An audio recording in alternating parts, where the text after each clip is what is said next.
I don't want to make my job difficult. And so too heavy of a tip and all of a sudden casting is not very pleasurable. And the reason I do this is I like it. And it's fun, and it's fluid, and it feels good, and casting is fun. And there's way too many casts between steelhead to not have fun with the process. And a really heavy fly that is on a long sink tip is a chore, and it's not very fun to cast. And so the balance is I want to find a setup that works well and casts easy. And modern lines have solved a lot of that problem for us. We can pick up a lot of mass with no effort and just launch, and it just goes out there. And so my current setup right here is a Skagit switch line made by Airflow, and the tip is a flow tip. It's only 7.5 feet of T10 with 2.5 feet of intermediate on it. And I have a short leader. A good piece of advice when things go array, and they do. Your casting's gonna go array. I mean, it happens to everybody, no matter how good you are. I've watched some of the best casters in the world. I've watched them just fall apart streamside because it happens to everybody. And usually the solution is opposite of what people actually do. And what people actually do is they muscle it, and they try harder, and they hit it harder, and they go faster. And the solution is always to just kind of rein everything back in and be smooth and be easy. Because if it doesn't work smooth and easy, it's not really going to work at all. The setups that we use are designed to cast smooth and easy.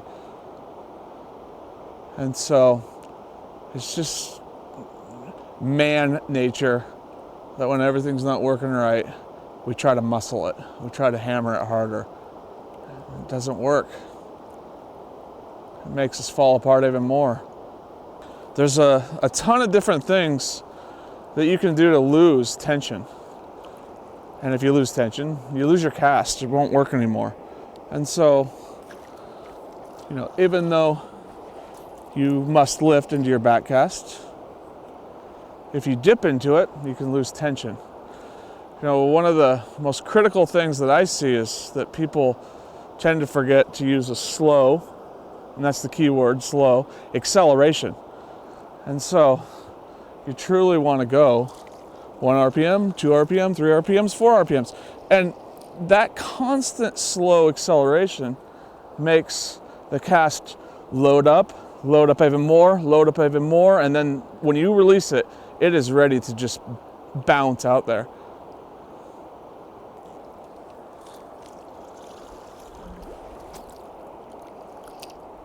You see, if I start out the cast and my pickup of my back cast at 3 RPMs, and I go to 4 and 5 and 6 RPMs before I've even turned the corner into my back cast, I'm taking a lot of my power and I'm sending it straight upstream. I see a lot of people tail their loops.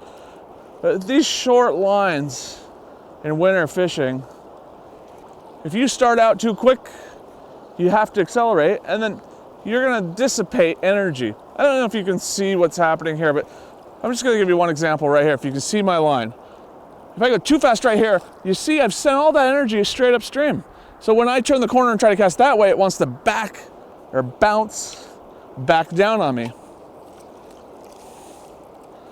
But if I start out with a slow and accelerate after I've turned the corner, I can make the line go straight.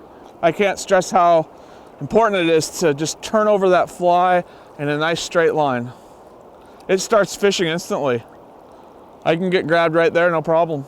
Slowing down your cast is a really important part of your casting strategy. But one of the important other considerations when it comes to our wintertime approach is that because we have sink tips and often weighted flies, it's important to balance that slower casting stroke with the timing of keeping that fly on the surface. If you slow down too much, the fly and the sink tip settles down in, and your casting efficiency and power is dissipated by how much line is in the water. So it's really important that the timing is smooth and efficient, keeping the fly near the surface.